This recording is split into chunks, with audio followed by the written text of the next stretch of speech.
Shalom, selamat pagi Bapak Ibu dan saudara-saudaraku yang dikasihi oleh Tuhan. Berjumpa kembali dengan saya di dalam tayangan video singkat ini. Terima kasih sudah selalu bersama dengan saya dan kita bersama-sama bertumbuh di dalam iman. Sebelum kita membaca dan merenungkan firman Tuhan, mari kita tunduk kepala, kita berdoa. Mari kita berdoa. Bapa kami yang ada di dalam surga, kami bersama-sama datang kepadamu di pagi hari ini. Kami mengucap syukur Tuhan, Engkau terus memimpin kehidupan kami dari hari ke sehari. Engkau terus menuntun kami supaya jalan hidup kami adalah jalan yang mengikuti jalan Tuhan. Kami bersyukur untuk berkat yang terus Tuhan alirkan di dalam kehidupan kami. Pagi ini Tuhan kami mau membaca dan merenungkan firman-Mu. Kami memohon Tuhan terangi hati dan pikiran kami dengan Roh Kudus, supaya kami dapat mengerti dan memahami firman-Mu. Terpujilah nama-Mu ya Tuhan. Di dalam nama Yesus kami bersyukur, kami berdoa. Amin. Saudaraku yang dikasihi oleh Tuhan, pagi ini saya ingin mengajak Bapak Ibu untuk membaca dan merenungkan satu kebenaran firman Tuhan di dalam Injil Lukas pasal 19. Injil Lukas 19 ayat 1 sampai dengan ayat yang ke-10. Jika saudara sudah menemukannya, saya akan membaca untuk saudara semuanya. Injil Lukas pasal 19 ayat 1 sampai dengan ayat yang ke-10. Demikian bunyi firman Tuhan. Yesus masuk ke kota Yeriko dan berjalan terus melintasi kota itu. Di situ ada seorang bernama Sakeus, kepala pemungut cukai, dan ia seorang yang kaya. Ia berusaha untuk melihat orang apakah Yesus itu. Tetapi ia tidak berhasil karena orang banyak, sebab badannya pendek. Maka berlarilah ia mendahului orang banyak, lalu memanjat pohon ara untuk melihat Yesus yang akan lewat di situ. Ketika Yesus sampai ke tempat itu, ia melihat ke atas dan berkata, "Sakeus, segeralah turun, sebab hari ini aku harus menumpang di rumahmu." Lalu Sakeus segera turun dan menerima Yesus dengan sukacita. Tetapi semua orang yang melihat hal itu bersungut-sungut katanya, "Ia menumpang di rumah orang berdosa." Tetapi Sakeus berdiri dan berkata kepada Tuhan, "Tuhan, setengah dari milikku akan kuberikan kepada orang miskin, dan sekiranya ada sesuatu yang kuperas dari seseorang akan kukembalikan 4 kali lipat." Kata Yesus kepadanya, "Hari ini telah terjadi keselamatan kepada rumah ini, karena orang ini pun anak Abraham. Sebab anak manusia datang untuk mencari dan menyelamatkan yang hilang." Saudara, hari ini saya ingin mengajak Bapak Ibu untuk merenungkan bagian ini dengan satu tema, perjumpaan yang mengubahkan hidup. Perjumpaan yang mengubahkan hidup. Bapak Ibu sekalian dikasihi oleh Tuhan, nama Sakeus tentu tidak asing lagi bagi kita. Apalagi kita yang dari kecil ikut ibadah atau persekutuan sekolah minggu. Cerita tentang Sakeus itu sangat terkenal. Saudara, pada zaman Sakeus, kota Yeriko adalah kota yang sangat-sangat strategis sekali. Kenapa? Karena pada zaman Sakeus, kota Yeriko menjadi pusat produksi dan ekspor untuk balsam Mekah. Dan ini sangat menguntungkan bagi kepala pemungut cukai seperti Sakeus. Karena di kota itu dia boleh mendapatkan uang yang begitu melimpah dan membuatnya menjadi seorang yang kaya raya. Tetapi sayangnya saudara, profesi sebagai pemungut cukai pada saat itu sangat dibenci oleh orang-orang Yahudi. Kenapa? Karena mereka dianggap sebagai pengkhianat bangsa. Mereka dianggap sebagai seseorang yang mencari kekayaan dengan cara menarik pajak sebesar-besarnya dan kemudian untuk dirinya dan sebagian untuk pemerintah Romawi. Karena itu saudara, pemungut cukai ini sangat-sangat dibenci oleh masyarakat Yahudi. Mereka dijauhi, mereka tidak ada yang mau mendekati mereka, tidak ada yang mau berteman dengan mereka. Sangat terasing sekali seseorang atau orang-orang yang dikatakan pemungut cukai ini, termasuk Sakeus, saudara. Tetapi kita boleh melihat di dalam kisah ini ada satu yang menarik. Sakeus memang adalah kepala pemungut cukai. Dia seorang yang kaya.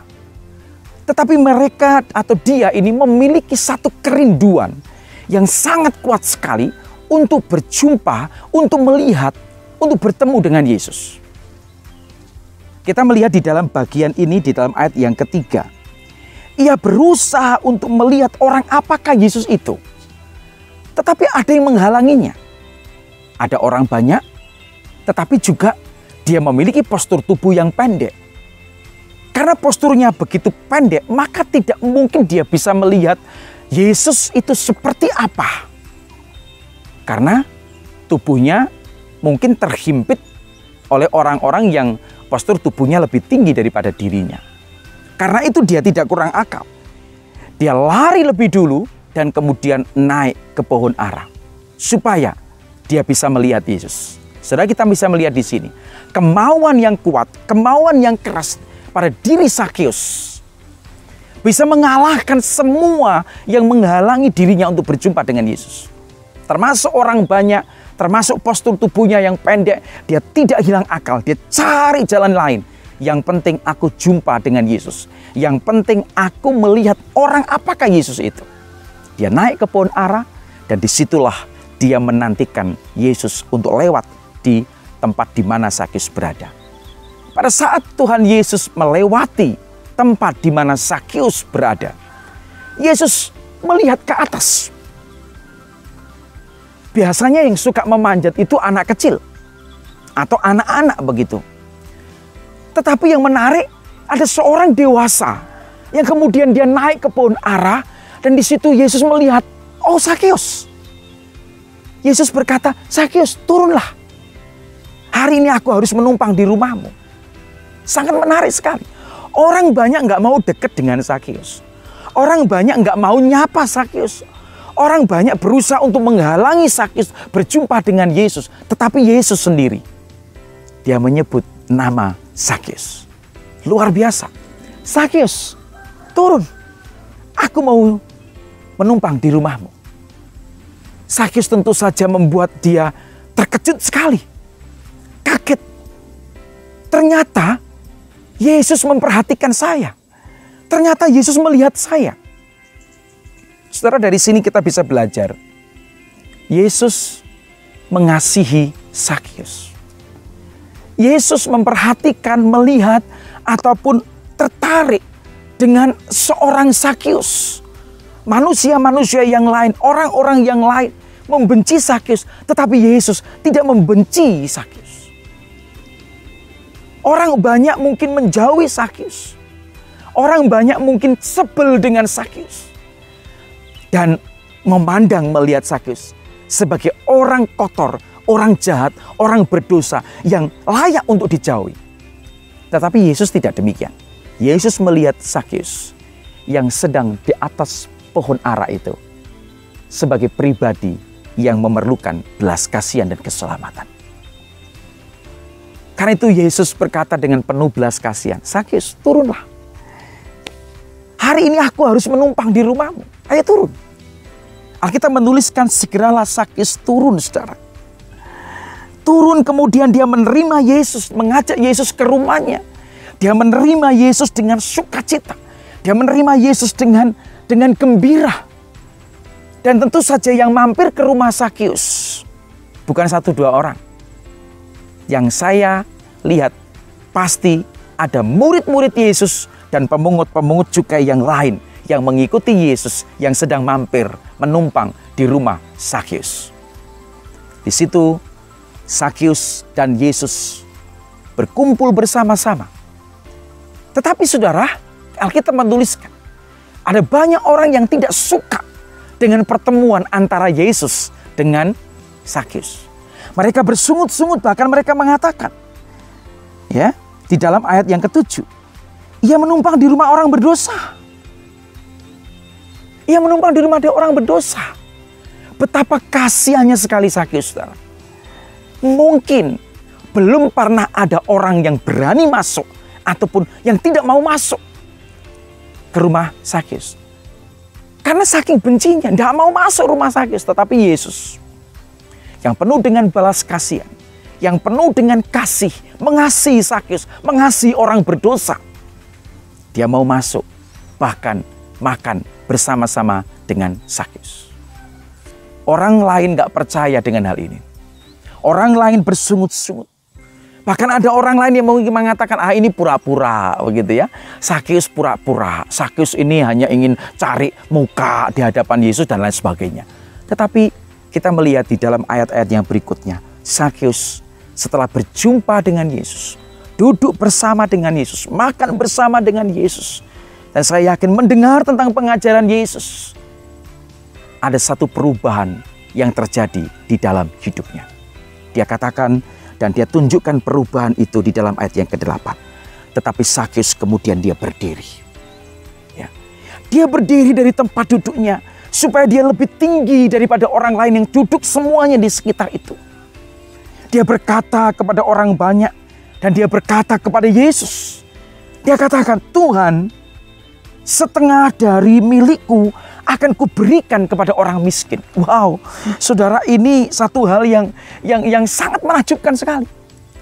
Sakeus seorang pemimpin atau kepala pemungut cukai. Dia hartanya banyak, dia kekayaannya melimpah. Tetapi setelah bertemu dengan Yesus, berjumpa dengan Yesus, hidupnya berubah. Dia melihat kekayaan itu tidak harus disimpan di gudang. Tidak harus disimpan terus, ditumpuk terus. Tetapi dia kemudian muncul hati yang berbelas kasihan, hati yang diubahkan, hati yang mengasihi orang lain. Dia berkata, setengah dari milikku akan kuberikan kepada orang miskin. Setengah, tidak sepertiga, tetapi separuh dari kekayaan Sakeus akan diberikan, disumbangkan kepada orang miskin. Saudara, di dalam tradisi Yahudi, standar murah hati. Wah, murah hati itu ada standarnya, ya. Standar murah hati menurut tradisi Yahudi cukup menyumbangkan 20% dari penghasilan. Itu sudah murah hati. Ya. Jadi 20% disumbangkan itu sudah murah hati. Tetapi Sakeus separuh dari kekayaannya, 50% dari kekayaannya akan disumbangkan atau diberikan kepada orang miskin. Dan lagi dia berkata begini di dalam ayat yang ke-8. Dan sekiranya ada sesuatu yang kuperas, dan pasti ada yang diperas oleh Sakeus, dan itu pasti. Dan kalau ada sesuatu yang kuperas dari seseorang, akan kukembalikan 4 kali lipat. 4 kali lipat. Saudara, di dalam Alkitab memang dikatakan di dalam Imamat pasal 6 ayat 1-5, saudara bisa melihat di sana. Kalau di sana dikatakan hasil perasan itu cukup diganti ditambah 1/5. Jadi sesuatu yang diperas dikembalikan ditambah 1/5. Itu di dalam Imamat 6 ayat 1-5. Tetapi Sakeus bukan 1/5. Tetapi Sakeus ingin menambahkan, kalau ada orang yang kuperas, maka aku akan kembalikan 4 kali lipat. Saudaraku yang dikasihi oleh Tuhan, saya melihat di sini perjumpaan Sakeus dengan Yesus betul-betul mengubahkan hidupnya sangat-sangat drastis sekali. Dari seorang Sakeus yang tamak dengan kekayaan, dengan harta. Dari seorang Sakeus yang terus-menerus menumpuk kekayaannya, yang memeras rakyat. Dia mau bagikan separuh kekayaannya. Bahkan kalau ada orang yang diperas, dikembalikan 4 kali lipat. Itu satu perubahan yang sangat luar biasa. Dan itu dikatakan oleh Sakeus dengan berdiri di hadapan Yesus dan juga di hadapan orang banyak. Saudara, tentu saja hari itu menjadi hari yang sangat istimewa. Ada pertobatan yang luar biasa dari seorang yang bernama Sakeus, seorang pemungut cukai. Kepala pemungut cukai ini. Saudaraku yang dikasihi oleh Tuhan Yesus, relasi dengan Tuhan bagi Sakeus lebih penting dari harta dan segalanya.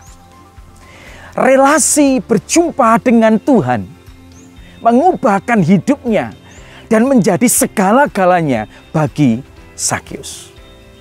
Saudaraku yang terkasih di dalam nama Yesus, ada beberapa poin yang ingin dan harus kita perhatikan di bagian ini. Yesus sangat mengasihi dan ingin dan rindu menjangkau orang-orang yang tersisih. Yesus ingin menjangkau orang-orang yang dianggap masyarakat sebagai sampah, yang dianggap orang banyak sebagai orang yang tidak layak untuk didekati. Yesus ingin mendekati mereka, Yesus mengasihi mereka, dan Yesus ingin menjangkau mereka. Dan tentu saja hati yang seperti ini juga harus ada di dalam diri kita sebagai orang percaya. Kita harus mengasihi orang-orang di sekitar kita. Kita mengasihi mereka, kita menjangkau mereka, supaya mereka satu saat mengenal dan mendengar tentang Yesus, berjumpa dengan Kristus secara pribadi. Saudaraku yang dikasihi oleh Tuhan, mari kita boleh meneladani apa yang terjadi pada diri Sakyus ini. Dia mengalami perubahan di dalam hidupnya setelah dia berjumpa dengan Yesus. Bagaimana dengan kehidupan kita? Apakah kita sudah berubah? Apakah kita sudah mengalami perjumpaan pribadi dengan Yesus? Kalau saudara hari ini masih sama hidupmu, sama seperti dulu, belum juga berubah, maka mari kita mengoreksi diri kita. Jangan-jangan kita hanya menjadi orang Kristen. Jangan-jangan kita hanya ber-KTP Kristen, tetapi hati kita belum pernah berjumpa secara pribadi dengan Yesus. Mari kita alami perjumpaan pribadi dengan Yesus. Perjumpaan yang mengubahkan hidup kita. Amin. Kita berdoa. Bapa di surga, terima kasih untuk kebenaran firman-Mu hari ini.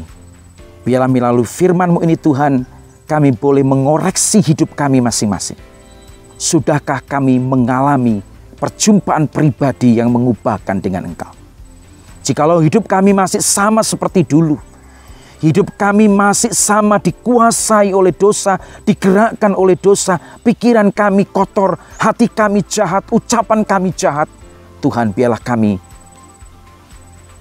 hari ini melalui firman-Mu, kami boleh meneladani apa yang dilakukan oleh Sakyus. Berjumpa dengan Engkau, mengalami perubahan di dalam kehidupan kami. Terima kasih Tuhan, berkati setiap kami yang mendengarkan firman-Mu. Tuhan tuntun kami supaya kehidupan kami adalah kehidupan yang diubahkan. Terima kasih Tuhan, dalam nama Yesus kami berdoa. Amin. Tuhan Yesus memberkati kita semua. Haleluya.